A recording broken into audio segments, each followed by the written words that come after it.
Quantas pessoas você conhece que tem um carro de verdade de Fórmula 1 em casa? Agora, quantas dessas pode dizer que correu de Fórmula 1 em casa nesse carro aqui?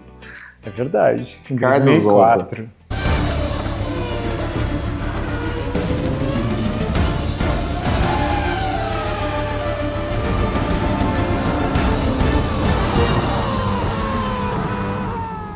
Que obra de arte. Eu fico arrepiado só de ficar próximo. Carlos Zonta, piloto Gazoo Racing, piloto FT Gazoo Racing da Stock Car, retornou para a Toyota depois que conviveu com a Toyota na Fórmula 1 durante 4 temporadas, 4 anos. E essa obra de arte? Tem tempo que ela está aqui. Você já se acostumou com ela em casa? Então, no começo, principalmente, era como se fosse uma joia, né? Tipo, não deixava ninguém chegar perto. Eu ainda não tinha filhos. E aí, no decorrer, casei, tive filhos e tal. Hoje, as crianças brincam, tal, aqueles ciúmes, né? Já acabou. Você já deixa entrar no carro? Já deixa, tem até imagens deles pulando na asa traseira, na asa dianteira do carro, brincando. Aqueles ciúmes, né, que eu tinha, hoje o ciúmes é com as crianças, mais do que com o carro. Particularmente, e não é na presença dele não, mas eu acho que esse é um dos carros mais bonitos de toda a história da Fórmula 1. Esse é o modelo de 2004 da Toyota. Essa pintura eu acho espetacular. A parte mais legal desse carro é porque ele é um V10. Ele era um V10. Esse está sem motor, mas é a única coisa que falta desse carro, né? Quando a Toyota me chamou e me falou que tinha um carro disponível para mim, né, a possibilidade de pegar com motor, só que, como a gente sabe, a importação de quando tem motor é tudo mais difícil. E aí eu optei mesmo, sinceramente, sem o motor. Eu sabia que eu não ia fazer funcionar, sabia que não ia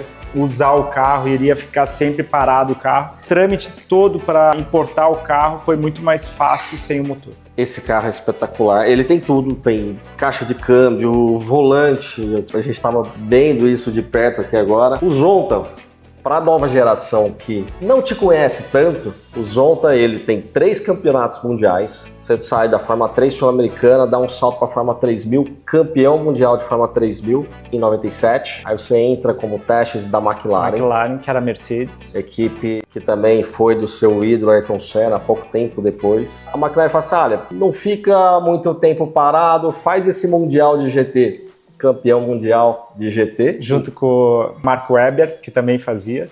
Em 98.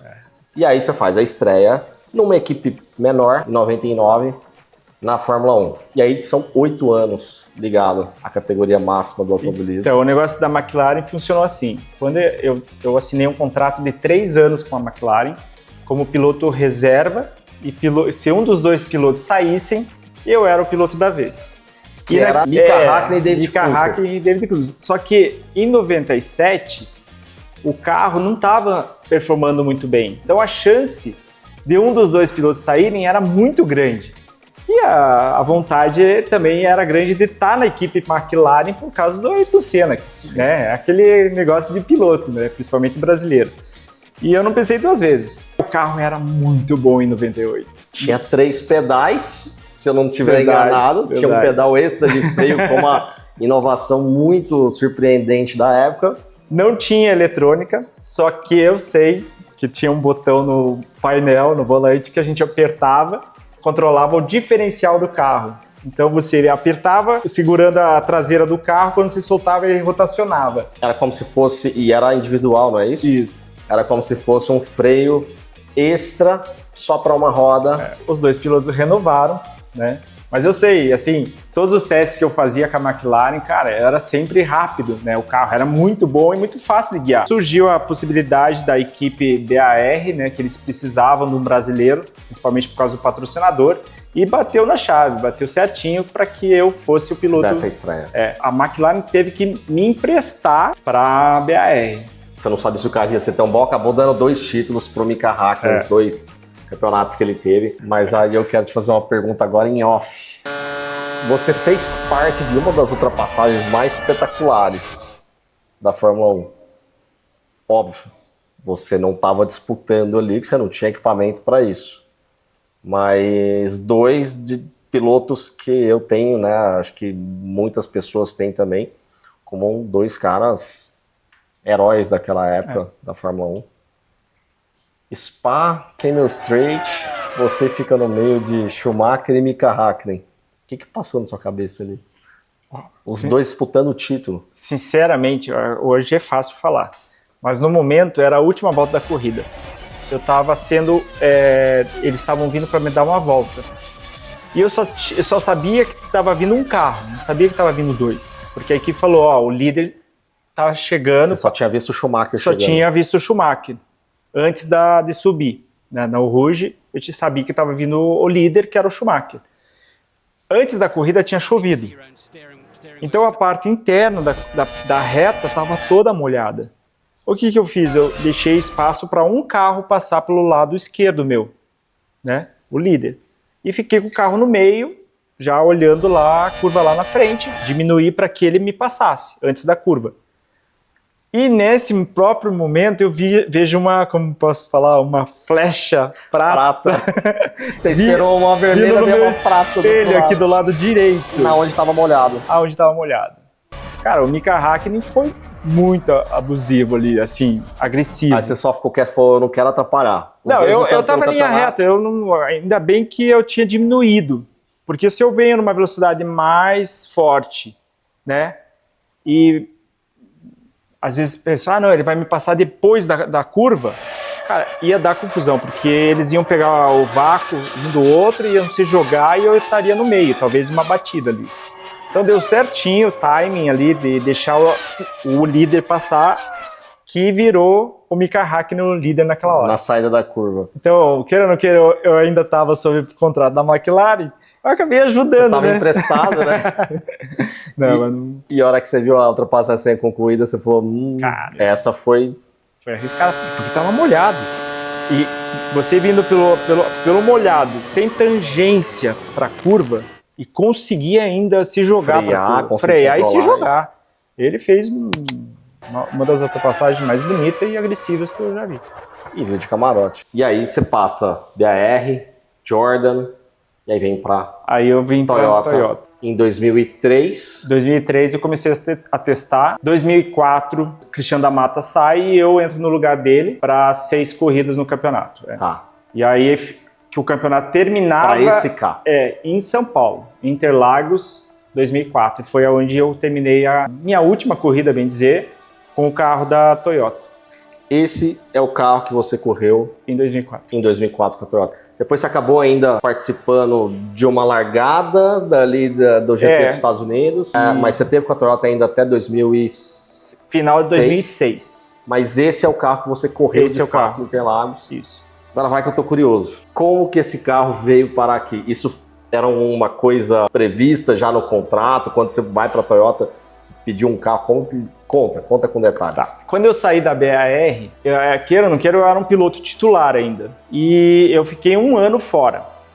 Foi onde que eu fiz a World Series, fui campeão mundial também na World Series. Que é o terceiro título. 2002. Mundial. Eu tava em contato já com a Toyota, eu bati lá na porta e falei, cara, tem interesse e tal, só que eles falaram, vaga de piloto não tem. Eu falei, pô, mas eu quero correr. Não, vaga de piloto já tá fechada, a gente já fechou. E aí veio uma proposta para ser o piloto de testes e desenvolvimento e piloto reserva. Eu tinha até uma opção de correr na Newman Haas, na Indy, mas não era o que eu queria, por causa dos ovais, por causa de tudo que tinha ali de perigo mesmo, sabe? E eu queria voltar para a Fórmula 1. A equipe me chamou para uma reunião no aeroporto de Frankfurt. Eu peguei o avião, me mandaram o avião lá, fui, fiz a reunião e voltei no mesmo voo para volta para o Brasil. E na reunião eles me ofereceram lá, era 2 anos de contrato, e eu falei, não, eu quero 3 anos de contrato e um carro de Fórmula 1.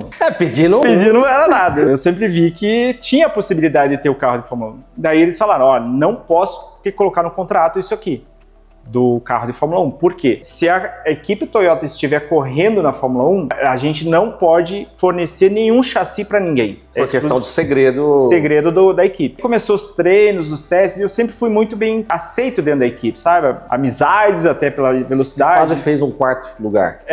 Em uma das corridas. Nessa pista aí, ó. Nessa corrida aí, eu acho. Acabou abandonando quando estava em 4º, faltando poucas voltas. 2 voltas no final, quebrou o motor. E aí tava Rubens, eu e o Massa. Já pensou? Terminou o campeonato, saí da equipe, até eles me deram um presente, um volante que tá lá embaixo e tal. Você tem um volante reserva ainda? Tem um volante reserva. Tá bom. Esse é o titular, tem mais um. E aí, beleza, fui embora e tal. Aí eu comecei a fazer um campeonato de GT1 pela Lamborghini. E tinha uma corrida na Bélgica, isso em 2010. Você já estava fora da tava Fórmula 1 fora, há 4 anos e estava fazendo outra coisas. carreira de GT na Europa. Em 2010, eles sabiam que eu ia para correr lá em Spa de volta, na Bélgica. Eles falaram, passa aqui pela oficina para dar um oi pra gente e tal. Eu passei pra... Você não imaginava? Não imaginava. Conversando e tal, você lembra? Tá aqui. Aquele seu pedido, você já tinha esquecido, tinha desencanado total. Totalmente. Foi aonde o carro apareceu. Eu tive que fazer um trâmite como se fosse totalmente uma doação, como foi feito mesmo, porque se tivesse o motor, não tinha como fazer o trâmite de doação. Eles te deram a opção com o motor. Sim. E aí seria muito mais complicado muito e oneroso também. Para funcionar um carro de Fórmula 1, me corrija se eu estiver errado. Precisa de uma equipe enorme, que você precisa esquentar o carro, girar tudo, leva quase 1 hora para fazer isso tudo. E tem que ter muita estrutura para fazer isso. Acho que no Brasil a gente não deve ter ninguém. Não, e aonde que eu iria andar com o carro de Fórmula 1 hoje em dia? Tipo, não é assim, né? Vou para Interlagos, vou fazer um treino de Fórmula 1. Que Tá demais. E assim, para quem tá em casa, que eu também não tenho a menor ideia, é muito complicado para trazer um carro, mesmo sem motor? Não foi complicado. Foi até Coloca mesmo... dentro de um container, vem montado. Sim, tudo bem protegido, tudo. Não teve nenhum risco, não aconteceu nada. Do jeito que saiu de lá, chegou aqui. Ricardo Zonta, mas que joia que Eu você quero tem. ver você entrar nesse carro.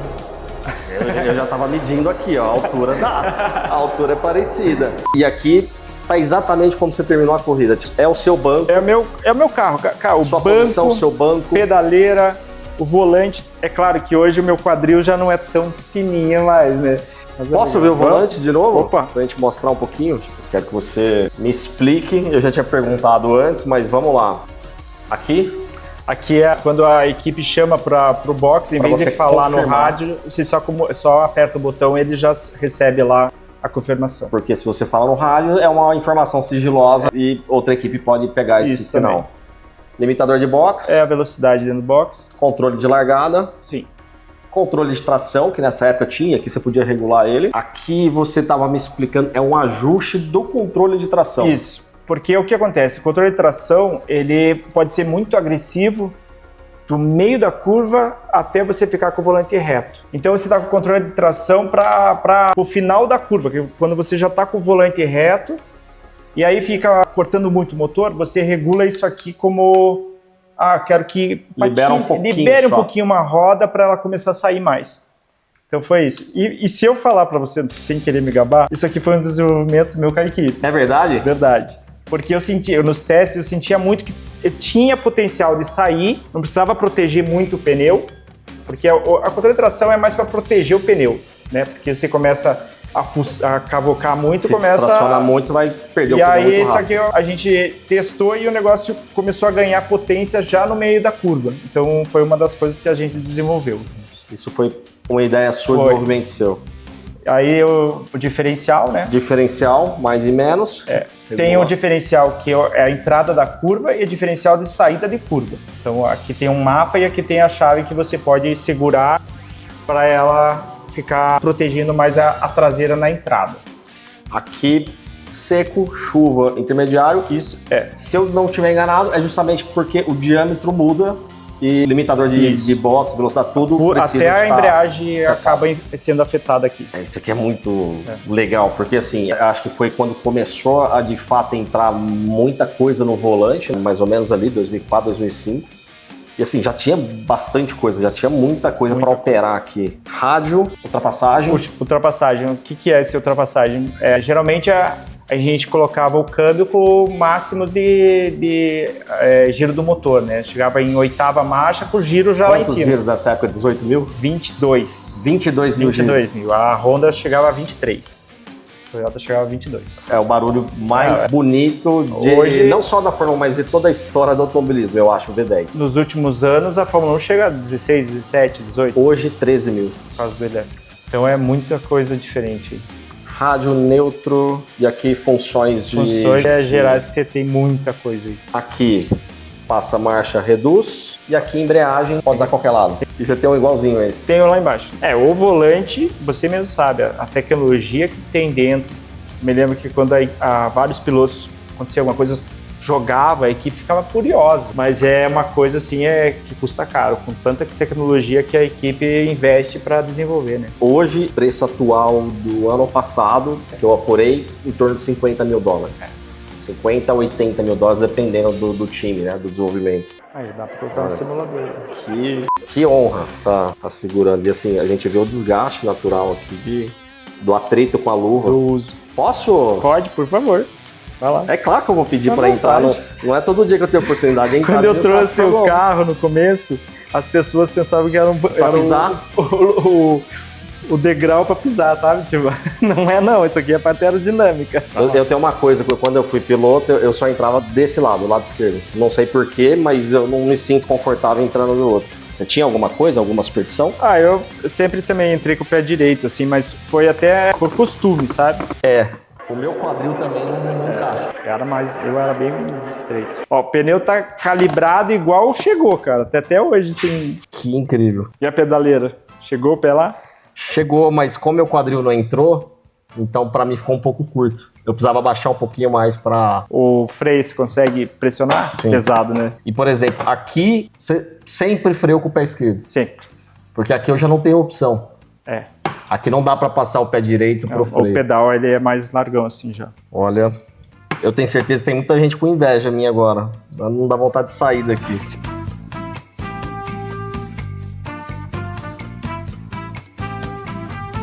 Cara, que incrível, que incrível. Isso não tem preço. Não existe preço para uma peça única dessa. Para quem dá valor, né? Quando você passa, você falou para mim que hoje em dia, de vez em quando, você guarda ele com capa. Quando você passa, olha, já se acostumou 100%, ou às vezes você olha e vê um filme na cabeça? Depois que chegou o carro, que eu sentei ali e tal, mas ainda estava em 2010. E fiquei um tempão sem ver as crianças brincarem e tal, mas eu não estava tranquilo. Aí, esses tempos atrás, a gente tava brincando de se esconder com as crianças. E tava com a capa, né? E eu falei, vou me esconder dentro do carro. Entrei, né? Ficou com a capa por cima, aqui assim, e eu fiquei dentro do carro.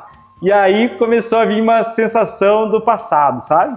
Foi até engraçado você falar sobre isso, mas aconteceu mesmo. Deve dar um orgulho danado, né? De olhar e falar, o carro que eu corri no meu país. Nos testes, né? A maioria dos testes que a gente faz na Fórmula 1, era assim, começava às 8 horas da manhã, você descia do carro ao meio-dia. Os meus testes eram de desenvolvimento, às vezes de pneus, de aerodinâmica, de alguma coisa. Então, você chegava no box, dava uma saída, 6 voltas, voltava pro box, e você não sabia se ia demorar 5 minutos, ou demorar 15 ou meia hora para sair de volta. Muitas vezes você ficava dentro do carro e você dormia, cara.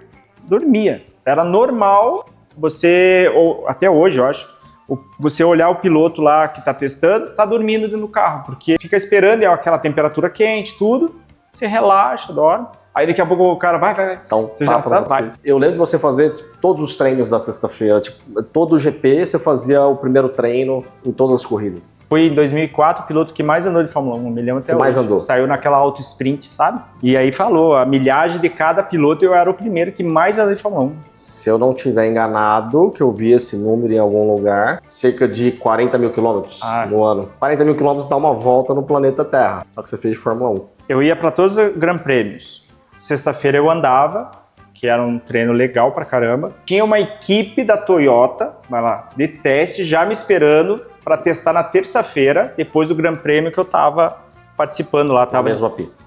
Em outra pista. Em outra pista. Com aquela equipe eu testava de terça até sexta-feira. Aí sábado e domingo eu ficava em casa e já ia para outra corrida que podia ser no Japão ou na China, onde fosse.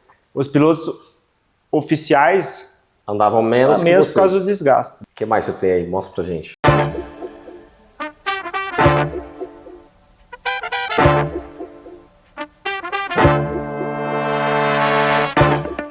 Aqui tem um pouco do seu acervo de capacetes, macacão. Aqui é tudo Fórmula 1. Aqui é de Fórmula 1. Aqui... Essa parede toda. Coloquei mais ou menos em ordem, né? O meu primeiro teste, o capacete da McLaren não tá aqui, tá lá no escritório. Tá faltando um. Mas daí o teste que eu fiz na Jordan, eu fiz um teste que é o carro que era de 97. Que é aquele carro amarelo com a cobra no bico. Sensacional.